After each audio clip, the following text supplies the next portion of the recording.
In this new internet age, in this new connection economy where everything is so interconnected, where you can explore niche interests, and you can make a good living and you can be quite successful appealing to the most obscure tiny market segment, because nowadays you have access to the entire globe through the internet.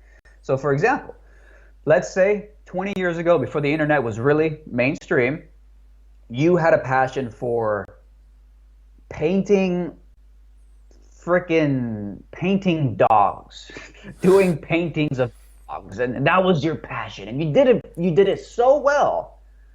But in your neighborhood, in your city, there were only 5 people who cared enough about painting dogs to follow your work, to purchase your paintings, etc. Nowadays, with the internet, you're not limited to your local geographic region. Now with the internet, you can put your dog paintings online, you can have a Patreon account, and you can reach potentially 7 billion people. What? Now you can make a living doing what you love, whereas 20 years ago it would have been almost impossible. It would have been a little weekend hobby at best. So now is the greatest time to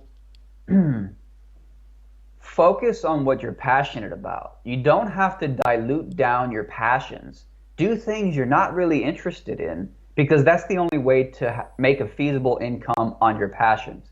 So again, going back to your original question, what drives me? What's passionate to me is what drives me.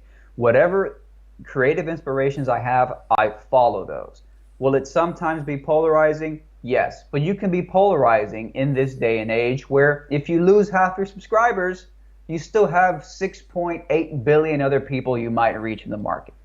So it's an interesting time to be alive. And I think that politically, what you've seen with Donald Trump is a symptom of this new era.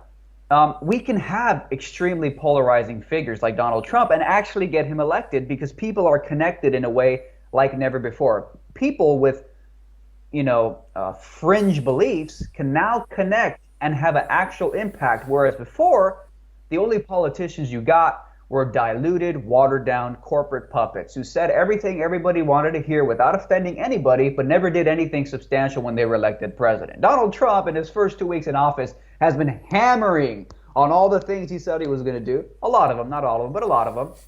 Going in hard. And he's a very polarizing guy. That's why there's riots and people burning down cities. Yeah. Because he was elected. He's a polarizing guy. Hillary Clinton, she's another little corporate puppet candidate. Obama, is a feel-good candidate. Everybody loves him because he says all the nice things, progress, etc. But on some issues, maybe he's failing. So we live in this age of polarization. We live in this age where fringe elements can come together and connect, where we're no longer slaves to corporate mass media that dictate what is okay to believe and what is not, based on whether or not the corporate television companies will lose their sponsors if they dare say something too offensive. Those days are done. And in a way, it's sort of been a democratization or a liberation of information, where now people can be exposed to ideas that normally you'd never get to hear on television. So that's a short clip from the interview. If you'd like to see the entire interview, just click the link right here in the little card on the top right, or I'll put it in the description. You get to watch the entire 25-minute interview. Which I think you guys will enjoy. So again, the links are below for the full interview. Go check it out. Go check out Thor Holt. He's the dude with the YouTube channel who interviewed me. Check out his channel. He's got a lot of good interviews with Mike Cernovich, Scott Adams, etc.